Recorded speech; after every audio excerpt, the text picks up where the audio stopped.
જો વિદ્યાર્થી મિત્રો ધોરણ 12 ચેપ્ટર નંબર 9 સવર્ગ સંયોજનોમાં આપણે છેલ્લે લેક્ચર નંબર 8માં આપણા પેમ્ફલેટના પ્રશ્ન નંબર 36 થી 42 ભણી ગયા હતા.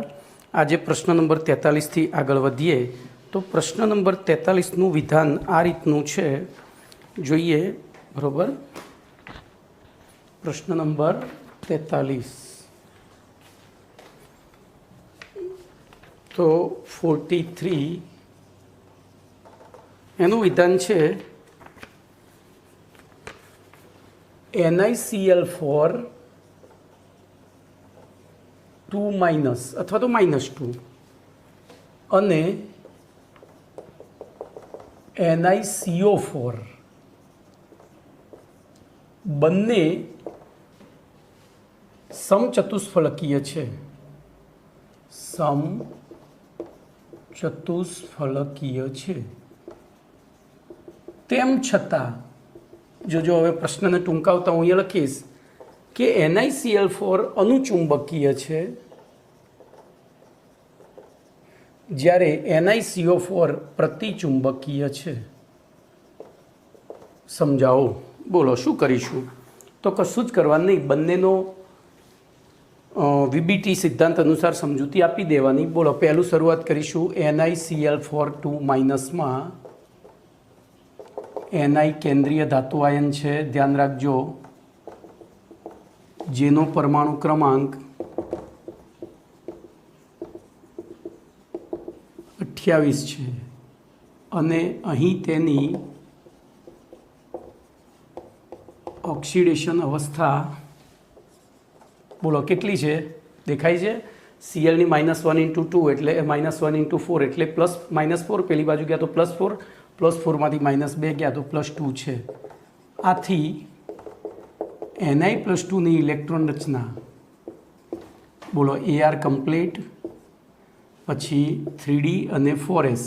હવે આપણે પહેલાં Ni નહીં લખવાની, તો નિકલ 28 એટલે 18 ને 2 20, 20 ને 8 28, તો એમાંથી 2 જતા રહે એટલે અહીંયા 8 રહ્યા, પતી ગયું. ચલો હવે બીજો મુદ્દો, NiCl4 2- માં Ni+2 ધાતુ આયન સાથે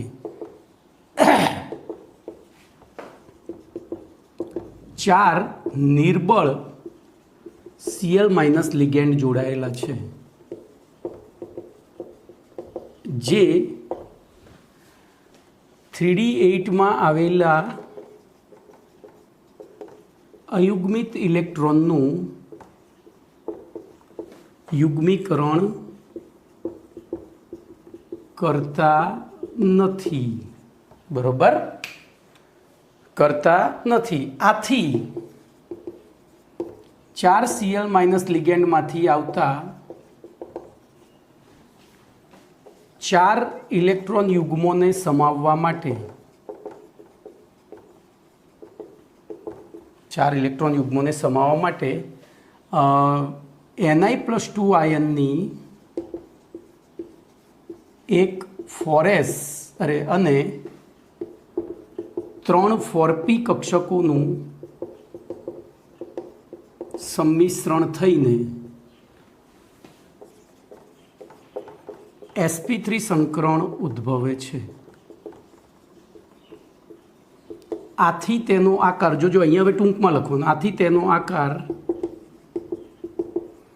સમચતુષ્ફલકીય હોય છે. ચલો પૂરું. હવે બીજું, વળી NiCl4 2- માં Ni+2 આયનની 3D કક્ષકોમાં, હવે જોજો આ વિધાન લખવા માટે તમારે અહીંયા આ રીતે લખવું પડે, NiCl4 2- અને અહીંયા લખવાનું AR કમ્પ્લીટ, પછી 3D અને અહીંયા 4s અને આ 4p, આ રીતે આ 3D.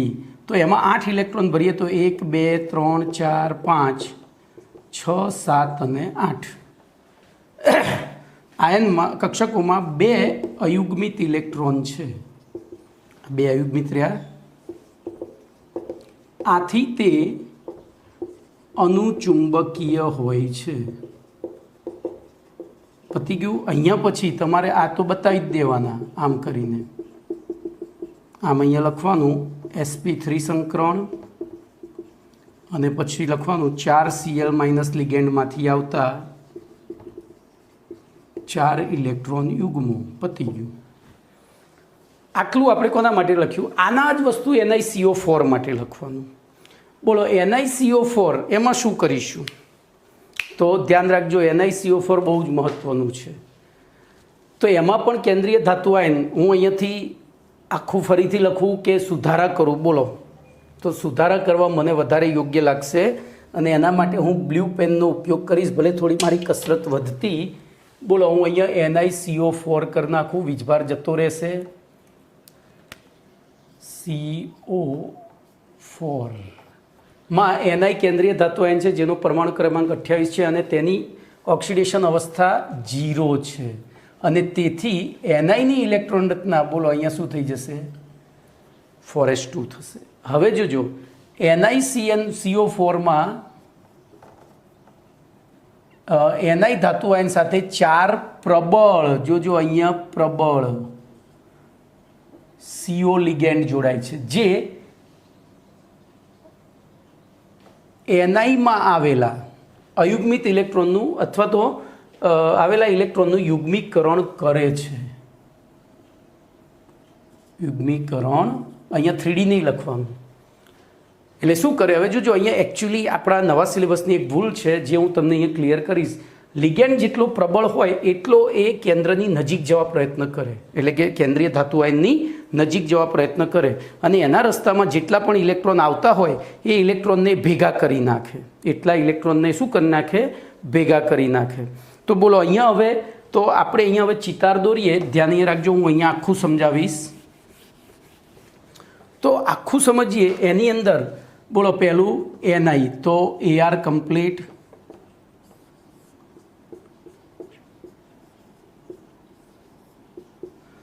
અહીંયા બોલો 1 2 3 4 5 6 7 અને 8 અને 1 2 અહીંયા। હવે જોજો NiCO4માં શું થશે? કારણ કે અહીંયા વીજ પહેલો તો દર્શાવવાનું નથી, એટલે NiCO4માં CO પ્રબળ લિગેન્ડ છે એટલે બધા ઇલેક્ટ્રોનનું શું કરી નાખશે? યુગ્મીકરણ। એટલે આપણને તો 1 2 3 4 5 6 7 8 9 અને 10 આ કોના ઇલેક્ટ્રોન છે? Niના પોતાના ઇલેક્ટ્રોન છે।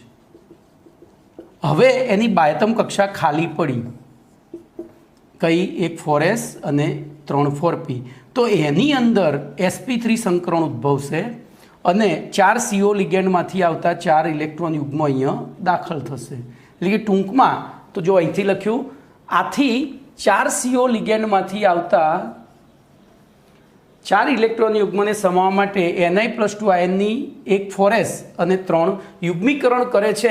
આથી અહીંયા એક સેન્ટેન્સ લખવું પડશે, ડી કક્ષક સંપૂર્ણ ભરાઈ જાય છે। આ ડી કક્ષક સંપૂર્ણ ભરાઈ ગયા, 2 ઇલેક્ટ્રોન અહીંયા આવે એટલે, અને પછી 4 CO લિગેન્ડમાંથી આવતા 4 ઇલેક્ટ્રોન યુગ્મને સમાવવા માટે Niની એક 4s અને 3 4p કક્ષકોનું સંમિશ્રણ થઈ sp3 સંકરણ ઉદ્ભવે છે। આથી તેનો આકાર સમચતુષ્ફલકીય હોય છે। વળી NiCO4 માં Ni આયનની 3D કક્ષકોમાં બધા જ ઇલેક્ટ્રોન અથવા તો એમાં બધા જ ઇલેક્ટ્રોન યુગ્મિત છે એવું અહીંયા લખી દેવાનું। આપણે અહીંયા બધું ડિટેલિંગ કરવાની જરૂર નથી।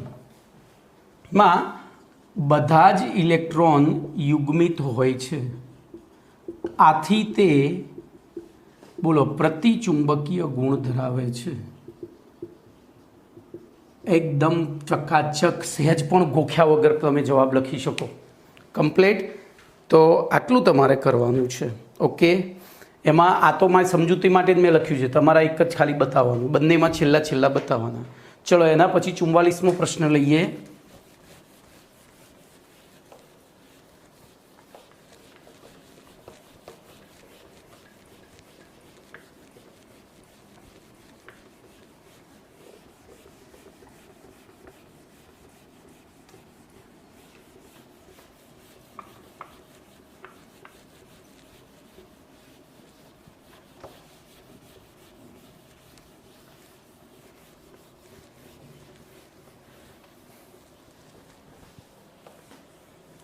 તો 44માં પ્રશ્નનો જવાબ આપણે પ્રશ્ન લખીશું.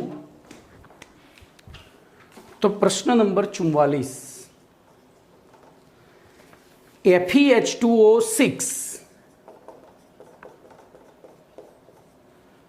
3+ બરોબર અતિ પ્રબળ અનુચુંબકીય છે, જ્યારે FeCN6 3- નિર્બળ અનુચુંબકીય છે. સમજાવો, બોલો. આ પણ તો આમાં હવે આપણે બધું લખાણ લખવા નથી જવું, કારણ કે લખાણ લખતા આપણને આવડી ગયું છે. બોલો, આની અંદર Feનો ઓક્સિડેશન આંક કેટલો છે મને એમ કહો. તો પહેલાં તો Feનો પરિચય આપ્યો. જો પરિચયમાં લખ્યું FeH2O6+3માં Fe કેન્દ્રીય ધાતુ પરમાણુ છે, જેનો પરમાણુ ક્રમાંક 26 અને અહીં તેની ઓક્સિડેશન અવસ્થા +3 છે. તેથી Fe+3ની ઇલેક્ટ્રોન રચના, તો આપણે Fe+3ની ઇલેક્ટ્રોન રચના લખીએ Ar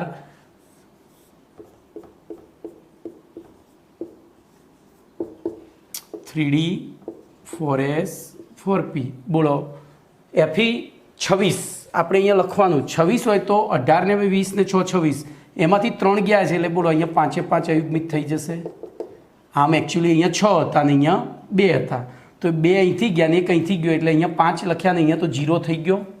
ચલો હવે લખીએ FeH2O6. તો જોજો, H2O એ નિર્બળ લિગેન્ડ છે. નિર્બળ લિગેન્ડ છે એટલે યુગ્મીકરણ કરી શકે નહીં. તો આ કક્ષકો તો એમની એમ રહેશે, પણ અહીંયા 6 લિગેન્ડ આવે છે એટલે 6 લિગેન્ડને સમાવવા માટે બોલો એ કયું સંકરણ કરશે? તો એક 4s લેશે, 3 4p લેશે, એક 4s 3 4p અને 2 4d લેશે. તો sp3d2 કયું સંકરણ કરશે? sp3d2. અને એના કારણે એનો આકાર થશે અષ્ટફલકીય, પણ એમાં 5 અયુગ્મિત ઇલેક્ટ્રોન છે એટલે એની ચુંબકીય ચાકમાત્રાનું મૂલ્ય 5.92 બોર મેગ્નેટોન થશે. 5.92 બોર મેગ્નેટોન થશે. ઓકે, તો આપણે આ અતિ પ્રબળ સમજાયું. હવે એ જ વસ્તુ Cn માટે. તો FeCN6 3- પણ એનો ઓક્સિડેશન આંક કેવો છે? તો પ્રબળ +3 છે એટલે આના થયું. પણ ત્યાં Cn પ્રબળ લિગેન્ડ છે, અને પ્રબળ લિગેન્ડ છે તો શું કરે? આ બેનું યુગ્મીકરણ કરી નાખશે, એક અયુગ્મિત રહેશે. અને ત્યાં સંકરણ કયું થશે? તો ત્યાં સંકરણ અંદરથી થશે. આ રહ્યું D2sp3, એટલે કે એનો આકાર અષ્ટફલકીય થશે, પણ એમાં અયુગ્મિત ઇલેક્ટ્રોન રહ્યો એક જ, અને એક ઇલેક્ટ્રોન હોય ત્યારે 1.72 bm થાય. કેટલો થાય? 1.72 bm ચુંબકીય ચાકમાત્રા. તો આ રીતે તમારે સમજૂતી આપવાની છે. હું જે બોલ્યો એ બધું લખવાનું છે. હવે તમને આટલા બધા પ્રશ્નો રિપીટ થયા પછી લખતા તો આવડી જ જાય, બરાબર? એટલે હવે હું બધું લખીશ નહીં. ચલો એના પછીનો પ્રશ્ન જોઈએ.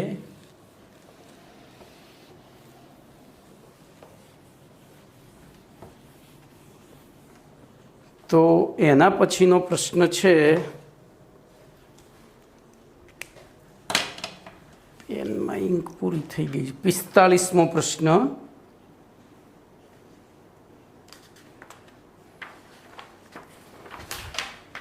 પિસ્તાલીસમાં પ્રશ્નમાં ચલો હવે હું તો CONS3 3+ આંતરકક્ષકીય સંકીર્ણ છે.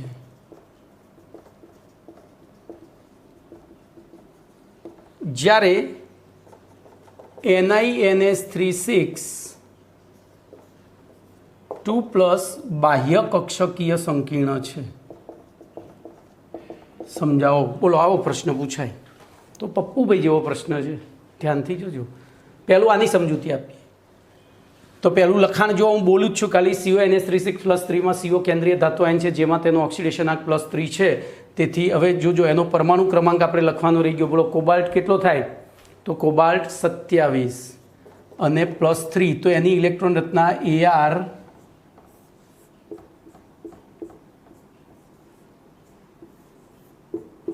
બરાબર 3D 4S 4P તો 27 એટલે 18 ને 2 20 ને 7 27 એમાંથી +3 છે તો અહીંયા 2 આવે ને અહીંયા 7 આવે બરાબર પણ એમાંથી 3 ગયા એટલે 2 તો આ જતા જ રહ્યા અને અહીંથી 1 ગયો એટલે 6 તો અહીંયા આપણે 1 2 3 4 5 અને 6 દર્શાવ્યા ચલો એમાં પછી NH3 પ્રબળ લિગેન્ડ છે તો CONH3 6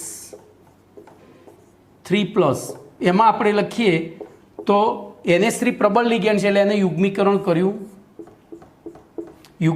કર્યું તો અહીંયા બોલો કેટલી કક્ષકોમાં ઇલેક્ટ્રોન સમાઈ ગયા તો અહીંથી પછી સંમિશ્રણ થાય અને અહીંથી સંમિશ્રણ થાય તો એ D2sp3 સંમિશ્રણ એટલે આકાર સમચતુષ્ફલકીય ભાઈ MCQ પૂછાય તો આ રીતે સોલ્વ કરવાનું આખું લખવાની બેસવાનું અને ચુંબકીય ચાકમાત્રા 0 એટલે કે પ્રતિચુંબકીય ખબર પડી હવે ધ્યાન રાખજો એના સંકરણમાં કઈ કક્ષકોએ ભાગ લીધો તો અંદરની ડી કક્ષકોએ એટલે બોલો એ આંતર કક્ષકીય અહીંયા લખવાની થોડી ભૂલ છે આંતરિક આવે આંતરિક કક્ષકીય સંકીર્ણ છે બોલો આપણે પહેલું સાબિત કરી દીધું હવે બીજું સાબિત કરીએ તો બીજું સાબિત કરવા માટે આટલો જ ચિતાર પણ લખવાનું બધું ભાઈ હો તમારે આ તો હું તમને સમજૂતી આપું છું લખવામાં આપણે સમય નથી બગાડવો એટલે બોલો તો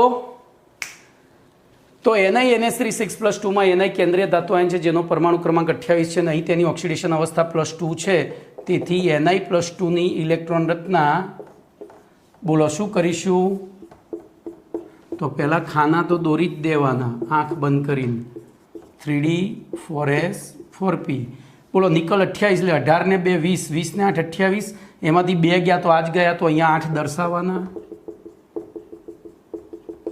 થઈ ગયા 8 કમ્પ્લેટ હવે ધ્યાન રાખજો એમાંથી NiNH3 6+2 લઉં તો બોલો અહીંયા પણ એમોનિયા પ્રબળ લિગેન્ડ છે તો શું કરશે તો યુગ્મીકરણ કરશે તો 1 2 1 2 1 2 1 2 એક ખાલી રહેશે હવે ધ્યાન અહીંયા રાખજો ખરી કસોટી અહીંયા શરૂ થાય છે બરોબર ખરી કસોટી અહીંયા શરૂ થાય છે જો અહીંથી સંમિશ્રણ કરે તો DsP3D કયું થાય DsP3D પણ આવું VSEPR સિદ્ધાંત અનુસાર કોઈ સંકરણ છે જ નહીં એનો મતલબ કે આ કક્ષક કેવી રાખશે ખાલી અને સંકરણ ક્યાંથી કરશે અહીંથી sp3d કેમ ભાઈ આવું શક્ય નથી તો આ બે ડી કક્ષક જુદી આ જે 3D અને 4D અહીંયા 4D થઈ ગઈ તો બે જુદી જુદી કક્ષાની કક્ષકો જેને ક્યારેય એક જ પ્રકારની બે જુદી જુદી કક્ષાઓની કક્ષકોનું શક્તિ સમાન ના હોય અને શક્તિ સમાન ના હોય તો એમનું સંમિશ્રણ ના થાય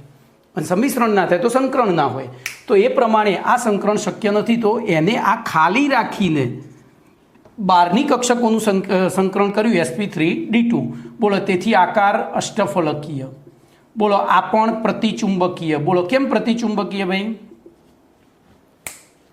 તો ખાલી છે હવે ધ્યાન રાખજો અને ત્રીજું બાહ્ય એની સંકરણમાં કઈ કક્ષકોએ ભાગ લીધો તો બારની 4D તો એને કહેવાય બાહ્ય કક્ષકીય સંકીર્ણ શું કહેવાશે બાહ્ય કક્ષકીય સંકીર્ણ બોલો ક્લિયર હવે એક MCQ પૂછાય બોલો આ બેમાંથી કોણ વધારે સ્થાયી આ બેમાંથી કોણ વધારે સ્થાયી એવો MCQ જે ચોપડીમાં નથી હું તમને શીખવાડું તો ઉપરવાળું વધારે સ્થાયી કેમ તો અહીંયા વચ્ચે ઇલેક્ટ્રોનની ઘનતા 0 છે લિગેન્ડ આ ધાતુ આયન છે આ લિગેન્ડના ઇલેક્ટ્રોન છે અને ધાતુ અને લિગેન્ડ વચ્ચે જે બંધ બન્યો ટૂંકમાં એ બંધ કેવો બનશે અહીંયા લાંબો આ લાંબો બનશે વચ્ચેની ગેપ જ્યારે પેલામાં ગેપ નથી એટલે ટૂંકો બનતો હતો તો એના કારણે આની સ્થિરતા વધારે આની સ્થિરતા ઓછી ઓકે તો અહીંયા તમારો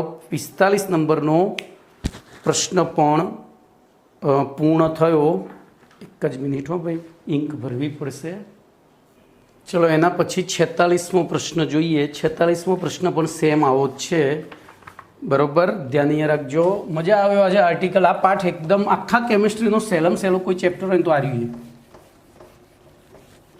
એકના એક વસ્તુ રિપીટ કરે કરવાની એકના એક વસ્તુ એટલે પાક્કા પાયે તૈયારી થઈ જાય એમ એટલું સરસ ચેપ્ટર છે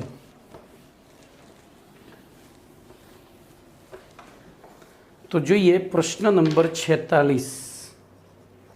ભાઈ આ બધા સ્વાધ્યાયના ને એવા પ્રશ્નો છે લખાણ સંબંધી, અને એના કારણે મારે પ્રશ્ન છે ને ચોપડીમાં જે આપ્યો એ રીતે જ લખવો પડે, પણ તેમ છતાં આપણે એને સરળ ભાષામાં લખીએ. સમચોરસ અથવા તો અહીંયા એ જ રીતે લખી દઉં છું, સમતલીય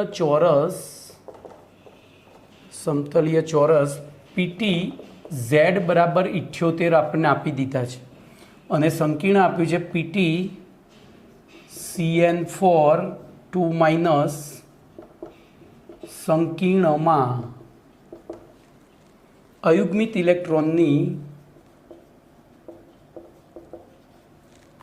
સંખ્યાનું અનુમાન કરો.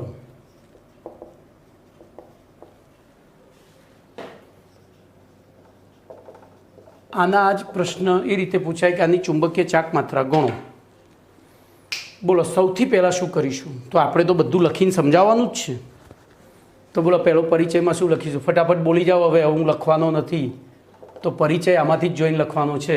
પીટી CN4 2- સંકીર્ણ આયનમાં કેન્દ્રીય ધાતુ પીટી છે, જેનો પરમાણુ ક્રમાંક 78 છે, અને તેની ઇલેક્ટ્રોન રચના તો એ પહેલાં છે, અને પીટી CN4 2- માં તેનો ઓક્સિડેશન આંક બોલો CN -1 × 4, પેલી બાજુ ગયા તો +4, +4માંથી 2 ગયા એટલે +2.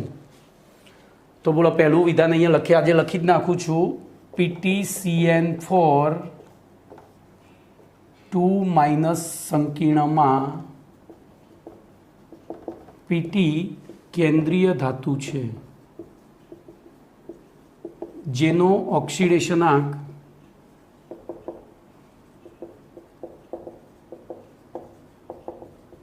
+2 છે. આથી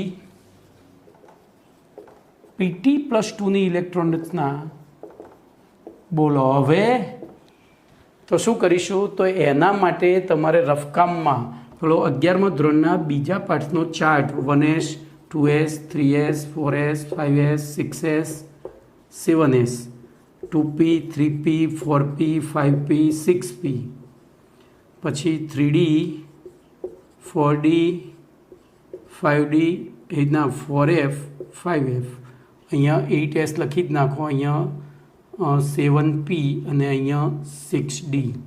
ચલો એરો બતાવી દઈએ.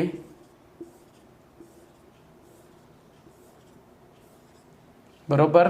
તો હિલિયમ, નિયોન, આર્ગોન, ક્રિપ્ટોન, ઝીનોન અને રેડોન 2, 10, 18, 36, 54 ને 86. તો બોલો આપણું 78 છે, એટલે ઝીનોન પછી ઇલેક્ટ્રોન રચના શરૂ થાય.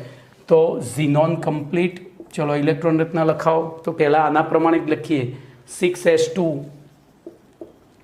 તો 54 + 2 જોજો. 6s2 પછી 4f તો 4f 14. બોલો કેટલા થયા? તો 54 ને 2 56 ને 4 60, 60 ને 10 70. આપણે તો 78 જોઈએ છે. કેટલો છે એનો પરમાણુ ક્રમાંક? 78 આપ્યો છે ને. તો બોલો હવે આવશે તો 4f પછી 5d 8. ગણી લો, સરવાળો આટલો થઈ ગયો. 54 ને 2 56, 56 ને 4 60, 60 ને 10 70, 70 ને 8 78.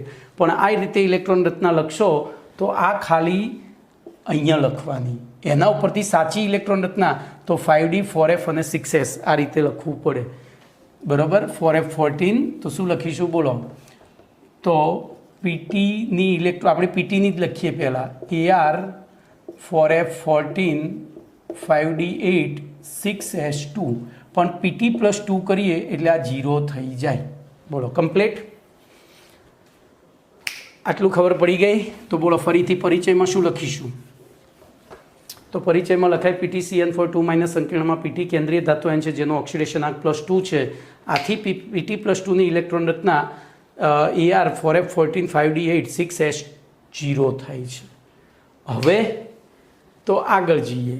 બોલો એમાં તો બીજો મુદ્દો. અહીં પીટી CN4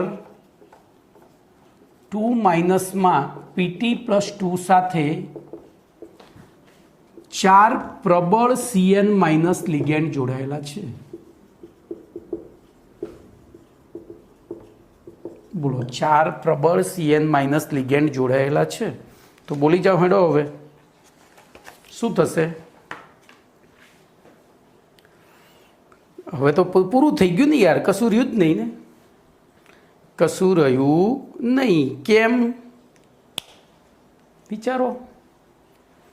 તો આપણે પીટીની ઇલેક્ટ્રોન રચના લખીએ, PT+2 આયનની કક્ષકો.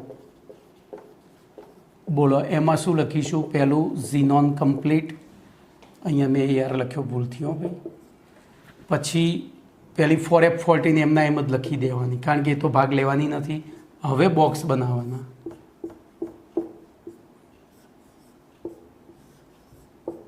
બોલો અહીંયા 5D 6S અને 6P. એમાં આ લખી, એમાં આપણે કેટલા ઇલેક્ટ્રોન? અહીંયા 8 ઇલેક્ટ્રોન, 1 2 3 4 5 6 7 અને 8 દર્શાવ્યા. એવી રીતે હવે લખવાનું PTCN4 2- ની કક્ષકો. બોલો શું કરીશું? અહીંયા જ આપણે સુધારો કરીશું. તો આ કક્ષકો કેવી થઈ ગઈ? યુગ્મિત થઈ ગઈ. અને હવે તમે મને કહો કે આમાં સંકરણ 4 છે, તો આ તો ભાગ, તો અહીંથી ભાગ લેવાની શરૂઆત કરે. બોલો સંકરણ કયું થશે?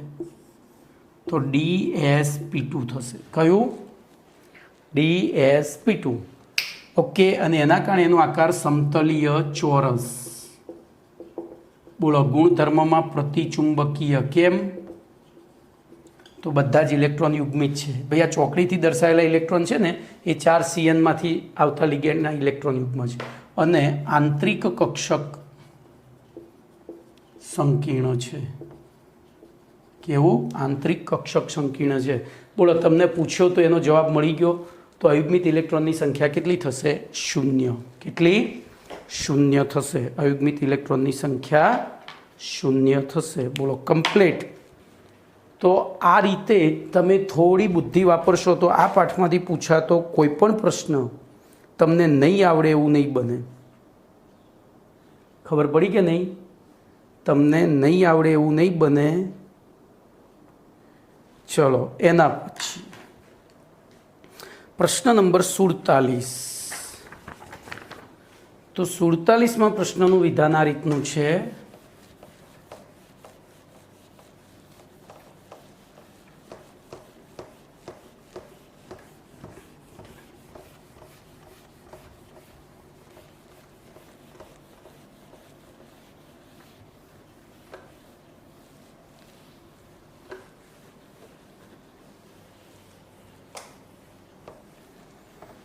સુડતાલીસમાં પ્રશ્નનું વિધાન જોઈએ.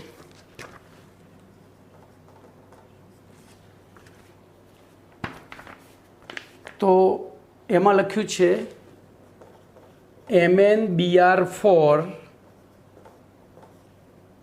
2- ની ફક્ત ભ્રમણ ચુંબકીય ચાકમાત્રા 5.9 BM હોય તો છે. તો સંકીર્ણ આયનની ભૂમિતિનું પ્રાપ્ત કથન કરો. તો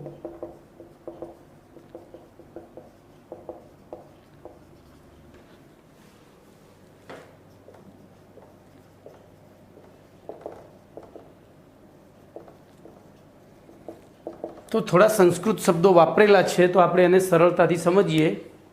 એની ભ્રમણ ચુંબકીય ચાકમાત્રા, તો આપણે જો અહીંયા આને કશું જ બીજું કરવાનું નથી, બધું શબ્દોમાં લખવાનું છે. તો પહેલું લખીએ અહીં મ્યુ બરાબર, ભ્રમણ ચુંબકીય ચાકમાત્રા મ્યુ બરાબર 5.9 BM છે, જે દર્શાવે છે કે તેમાં 3D કક્ષકમાં 5 ઇલેક્ટ્રોન અયુગ્મિત છે. હવે 5 ઇલેક્ટ્રોન અયુગ્મિત છે એટલે કે અહીં સંકરણમાં 3D કક્ષક ભાગ લેતી નથી. કેમ ભાઈ? 5 અયુગ્મિત હોય તો 5 3D કક્ષકના 5 પેટા પ્રકારને 5માં એક ઇલેક્ટ્રોન છે. સંકરણમાં ભાગ ખાલી કક્ષક લે, તો અહીંયા એક પણ ખાલી નથી. એટલે કે અહીં 4 Br- લિગેન્ડમાંથી આવતા 4 ઇલેક્ટ્રોન યુગ્મોને સમાવવા માટે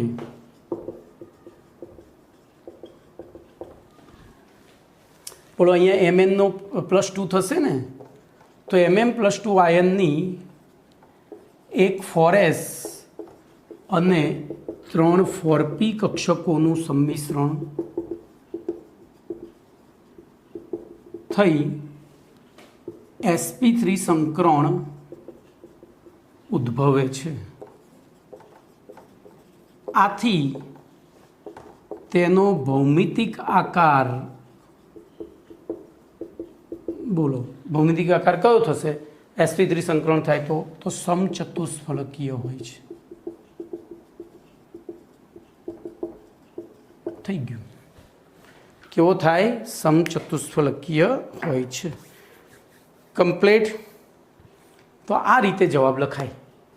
એકદમ કોઈ પણ પ્રકારનું ગોખવાનું નહીં, પ્રશ્નમાંથી આપણા નોલેજનો ઉપયોગ કરવાનો અને જવાબ લખવાનો છે. ચલો 48મો પ્રશ્ન જોજો. હવે આ પ્રશ્ન બધી વાર્તા જેવો છે. આગળ 3 વાર આવી ગયો છે. પહેલા પાઠમાં આવ્યો તો, પછી 8મા પાઠમાં આવ્યો અને હવે 9મા પાઠમાં આવ્યો. એટલે મારે અહીંયા બહુ સમજાવવાનું રહેશે નહીં, ફટાફટ આપણે વાર્તા જ કરવાની થશે. હું પ્રશ્ન લખીશ એટલે તમને ખબર પડી જશે. ચલો પ્રશ્ન નંબર 48, સવર્ગ સંયોજનોના ચુંબકીય ગુણધર્મો સમજાવો.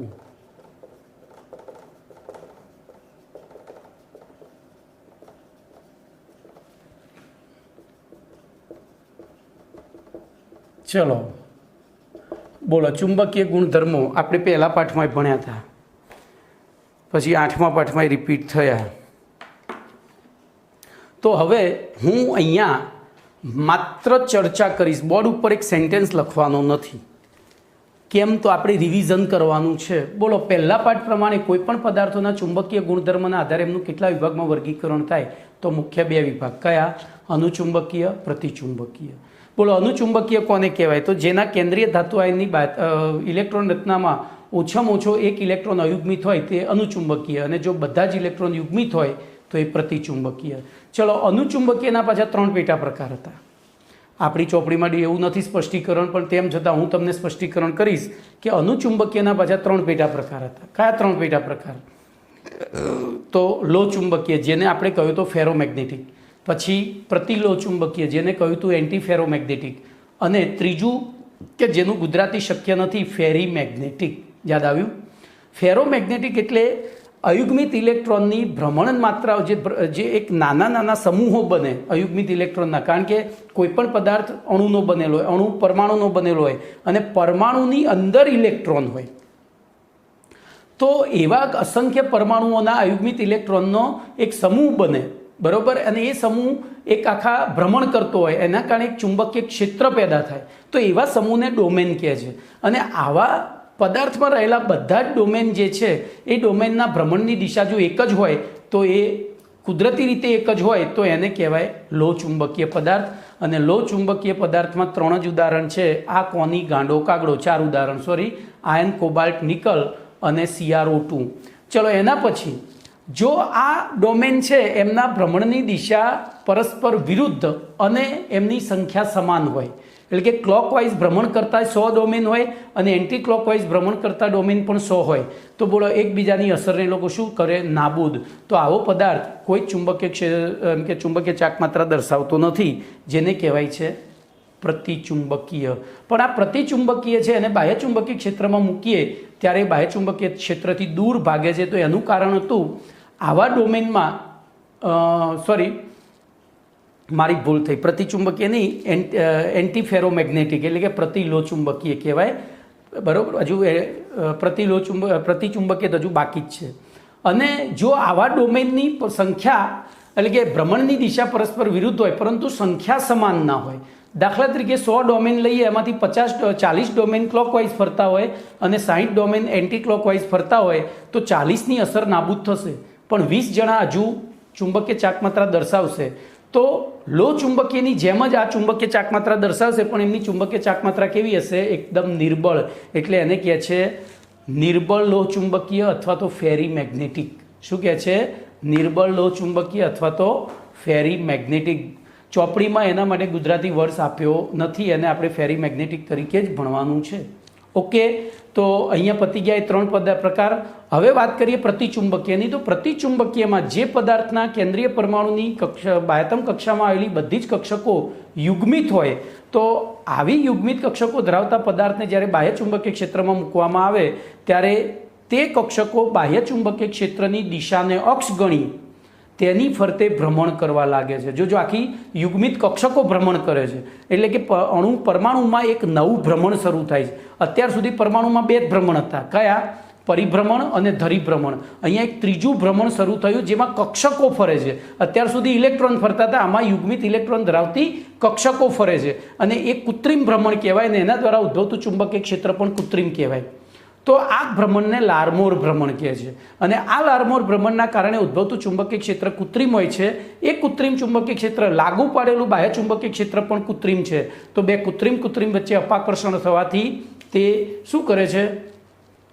તો પેલા બાહ્ય ચુંબકીય ક્ષેત્રનો વિરોધ કરે છે. આવા પદાર્થને કહેવાય પ્રતિચુંબકીય. બોલો, બધું કમ્પ્લીટ થઈ ગયું. તો હવે વાત કરીશું આપણે આપણા પેમ્ફલેટના પ્રશ્નની. આ મેં તમને રિવિઝન કરાવ્યું, તો ધ્યાન રાખજો. સવર્ગ સંયોજનોની ચુંબકીય ચાકમાત્રા ચુંબકીય ગ્રહણશીલતાના માપનના પ્રયોગો દ્વારા માપી શકાય છે અને એના માટે ગોઇઝનું બેલેન્સ વપરાય છે. ભાઈ, આના માટે કયું બેલેન્સ વપરાય છે? ગોઇઝનું બેલેન્સ. તમને મેં જી નીટ આપ્યું, એમાં આકૃતિ એટલે લખીને આપી છે. અને તેના પ્રાયોગિક પરિણામો ધાતુ સંકીર્ણોના સ્વીકારેલા ભૌમિતિક આકાર અંગેની માહિતી મેળવવા માટે ઉપયોગી છે.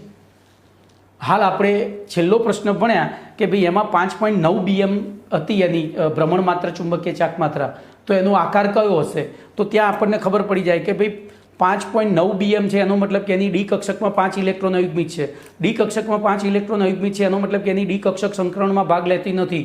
ડી કક્ષક ભાગ લેતી નથી, વળી લિગેન્ડ 4 છે. તો હવે કઈ કક્ષકો સંકરણમાં ભાગ લેશે? તો એક S અને 3P. એક S અને 3P કક્ષકો સંકરણમાં ભાગ લે તો sp3 સંકરણ થાય અને sp3 સંકરણ થાય તો એનો આકાર સમચતુષ્ફલકીય હોવો જોઈએ. તો જોજો, આપણે ચુંબકીય ચાકમાત્રાના આધારે આકાર પણ નક્કી કરી શકીએ છીએ.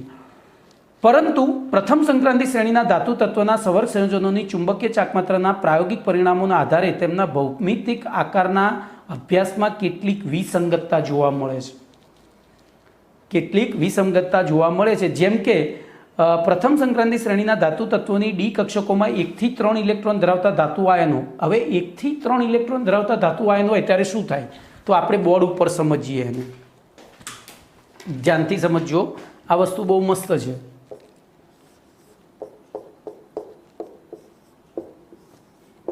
હું આખું જ લખીશ, બરાબર? 3D, 4S, 4P અને 4D.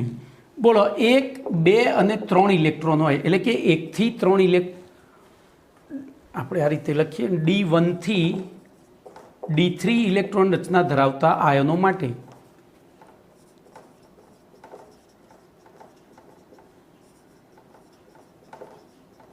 બોલો. તો અહીંયા પ્રબળ લિગેન્ડ જોડાય તો શું થશે? બોલો ચલો. અને નિર્બળ જોડાય તો શું થશે? હું અહીંયા પ્રબળ લખું, નિર્બળ. પ્રબળ જોડાય તો એ આ એક યુગ્મીકરણ, નિર્બળ જોડાય 3 અયુગ્મિત. હવે જોજો, પ્રબળ જોડાશે અને ધારો કે આપણે 6 લિગેન્ડ જ લઈએ, 6 લિગેન્ડ જોડાય તો 6 લિગેન્ડને જોડવા માટે 6 કક્ષકો જોઈએ તો 3 એક S ને 2 તો D3sp2 આવું સંકરણ થાય. D3sp2 સંકરણ ભણે, અરે sp3 સોરી sp2 D3sp2 સંકરણ આવું ક્યાંય ભણ્યા છીએ? ના. બરોબર? તો એવું તો થાય નહીં. હવે તો આ શક્ય નથી. 6 લિગેન્ડ જોડાયો ત્યારે તો એને કયું કરવું પડે? પછી D2sp3 અને D2sp3 માટે એને આ 2 કક્ષકો ઉપયોગ કરવો પડે. તેમ છતાં એક કક્ષક કેવી રહે? ખાલી. મેં આગળ તમને હમણાં એક પ્રશ્નમાં કહ્યું હતું એ પ્રમાણે બોલો, ધાતુના ઇલેક્ટ્રોન અને લિગેન્ડના ઇલેક્ટ્રોન વચ્ચે કક્ષક ખાલી રહેતી હોય તો એવા સંકીર્ણની સ્થિરતા કેવી હોય? ઓછી. ખબર પડી? તો અહીંયા ધ્યાન રાખજો. હવે હું તમને ચર્ચા આખી જે અંદર પ્રમાણે લખ્યું છે એ પ્રમાણે કહું એટલે તમને ખબર પડશે. બોર્ડ ઉપર જોતા રહેજો.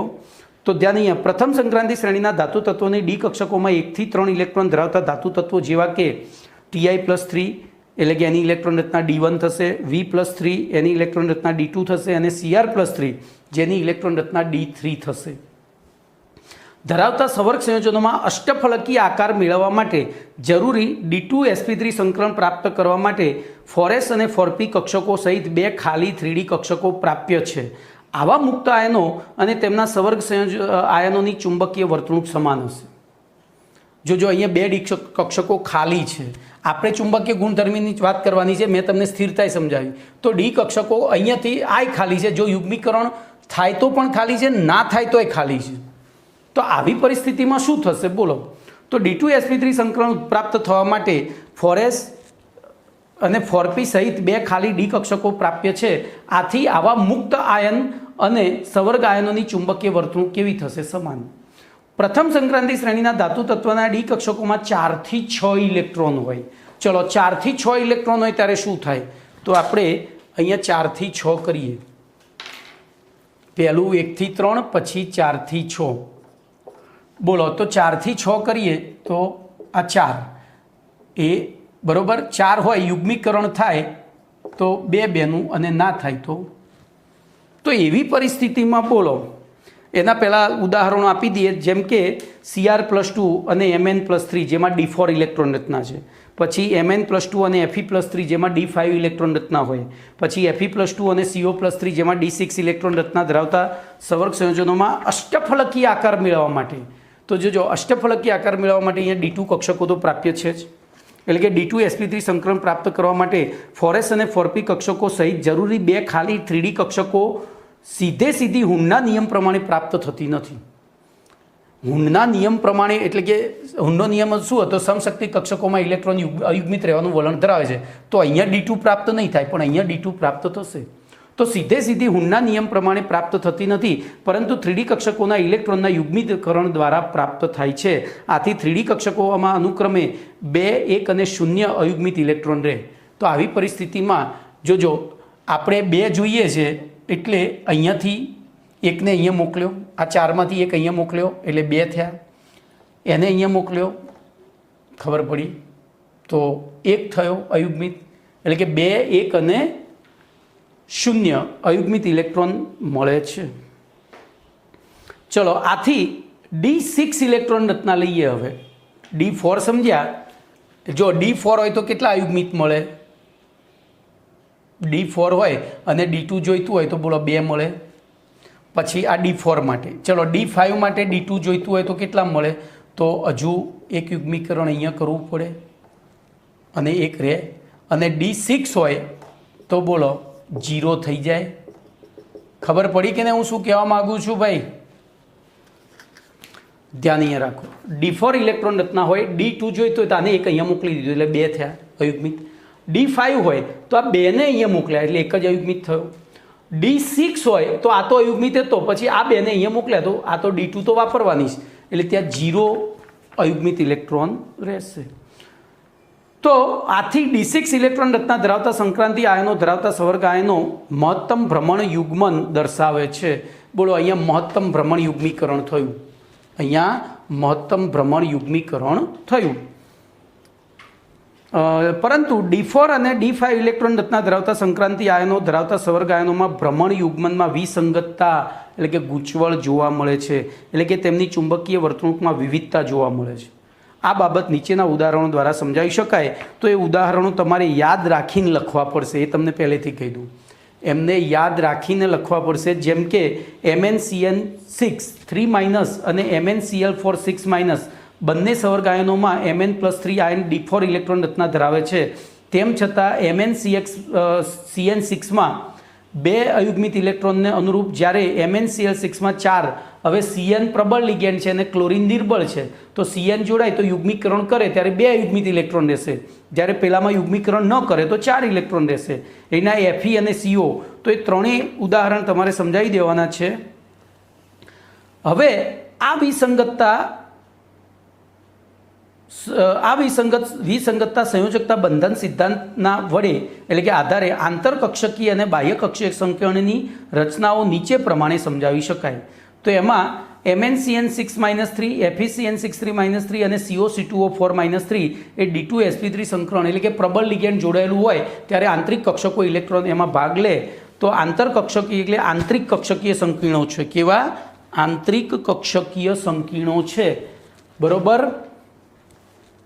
જે પૈકી MnCN6, હવે આ ભાઈ કેવું છે ખબર છે, હું બોલું છું પણ તમે વાંચશો ને તો જ ખબર પડશે. ખાલી સાંભળી રહેશો ત્યારે નહીં ખબર પડે ને વાંચો ત્યારે મેં જે અત્યાર સુધી શીખવાડ્યું છે બધું વિચારવું પડશે. તો MnCX3- અને FeCN6-3- એ અનુચુંબકીય છે, જ્યારે COC2O4-3- પ્રતિચુંબકીય છે. બરોબર.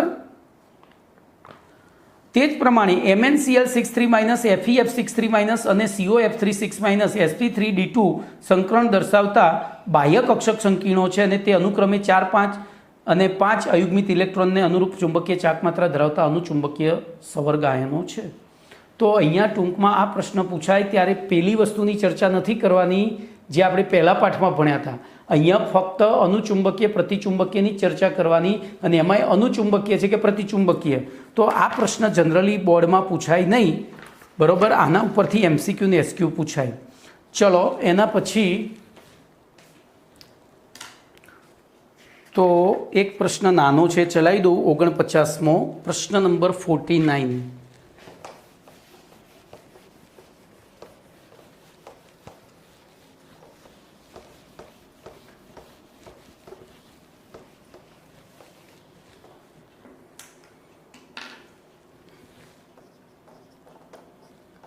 સંયોજકતા બંધન સિદ્ધાંતની મર્યાદાઓ જણાવો. બોલો. હવે જો 11મા ધોરણના ચોથા પાઠમાં આપણે VBT ભણી ગયા, વેવય બનવાની થિયરી. તો વેવય બનવાની થિયરીની 3 મુદ્દા હતા. જો યાદ હોય તો મર્યાદાઓ હાલ શાંતિથી ઇઝીલી લખી શકાય. બોલો. વેવય બનવાની થિયરીમાં શું હતું? તો સૌથી પહેલાં તો બંને પાસે અપરિણિત બાળકો હોવા જોઈએ. પહેલી શરત. 2 મિત્રોને વેવય બનવું હોય તો બંને પાસે અપરિણિત બાળકો હોવા જોઈએ, એટલે કે અયુગ્મિત ઇલેક્ટ્રોન હોવા જોઈએ. બીજી શરત, બંનેના પૈકી એકના ઘરે છોકરો અને એકના ઘરે છોકરી હોવી જોઈએ, એટલે કે બંનેના ભ્રમણની દિશા વિરુદ્ધ હોવી જોઈએ, પ્રકૃતિ વિરુદ્ધ હોવી જોઈએ. અને ત્રીજી શરત, બોલો, એમની ઉર્જા સમાન હોવી જોઈએ, એટલે કે છોકરી 2 વર્ષની, છોકરો 22 વર્ષનો હોય તો વેવય ના બનાય. ખબર પડી? એટલે કે ત્રીજી શરત, એમની ઉર્જા સમાન હોવી જોઈએ. અને ચોથી શરત, એમનું સંમિશ્રણ યોગ્ય માત્રામાં થવું જોઈએ, જેથી કરીને લગ્ન પછી એ મા બાપને ભૂલી ના જાય. ખબર પડી? એ મેં તમને VBT. તો અહીંયા એ જ VBTની મર્યાદાઓ છે. તો VBTની મર્યાદાઓમાં સંયોજકતા બંધન સિદ્ધાંત મહદ અંશે સવર્ગ સંયોજનોની બનાવટ, રચના અને ચુંબકીય વર્તણૂક સમજાવી શકે છે. તો એની ઉપયોગિતા એવી છે, તો સંવર્ગ સંયોજનોની બનાવટ, રચના અને ચુંબકીય ગુણ સમજાવી શકે છે. બરોબર. આ એની ઉપયોગિતા. પણ મર્યાદા શું છે? તો મર્યાદાઓમાં પહેલી, તે ધારણાઓ ઉપર આધારિત છે.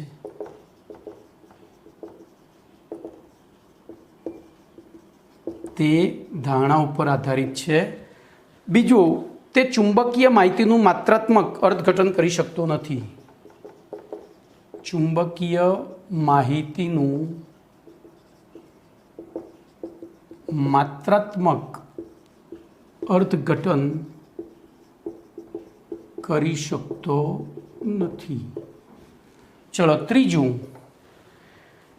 તે રંગને સમજાવી શકતો નથી. તે સંવર્ગ સંયોજનોના રંગ બાબતની સમજૂતી અથવા રંગને સમજાવી શકતો નથી.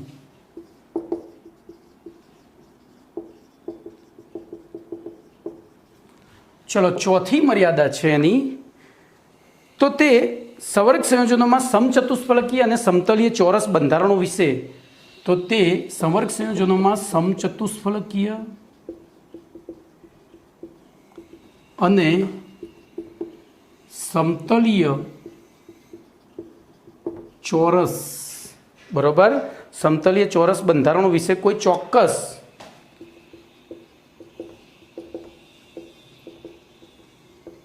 प्राकथन करी शकतो नथी। प्राकथन एटले आगाही।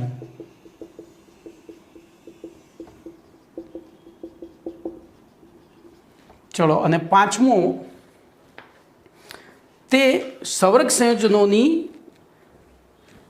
उष्मागतिकीय स्थिरता, उष्मागतिकीय स्थिरतानुं मात्रात्मक अर्थघटन करतो नथी। ते संवर्ग संयोजनोनी उष्मागतिकीय स्थिरतानुं मात्रात्मक अर्थघटन करी शकतो नथी। अने छठी, ते निर्बल अने प्रबल लिगेंड वच्चेनो तफावत समजावी शकतो नथी। ते निर्बल अने प्रबल लिगेंड वच्चेनो तफावत समजावी शकतो नथी। कम्प्लीट। तो अहींया ध्यान राखजो, आने याद राखवानी ट्रीक छे धर्म रंग अने रचनानो,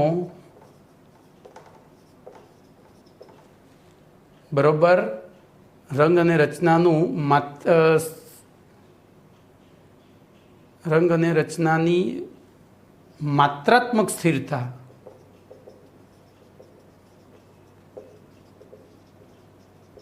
नो तफावत समजावतो नथी अथवा तो समजावे छे। ध एटले धारणाओ पर आधारित छे। म फॉर मैग्नेटिक, मैग्नेटिक एटले चुंबकीय गुण। जोजो, ध एटले धारणाओ, पछी म एटले मैग्नेटिक, मैग्नेटिक एटले चुंबकीय गुणधर्मो। ते रंग विषे कोई माहिती आपतो नथी। ते समचतुष्फलकीय अने समतलीय चौरस रचना एटले के बंधारण विषे कोई आगाही करी शकतो नथी। ते एनी उष्मागतिकीय स्थिरतानुं मात्रात्मक अर्थघटन करी शकतो नथी। अने ते निर्बल अने प्रबल लिगेंड वच्चेनो तफावत समजावी शकतो नथी। तो आ 6 मुद्दा छे प्रश्न नंबर 49। तो बाकी आवतीकाले नवा लेक्चरमां। ओके।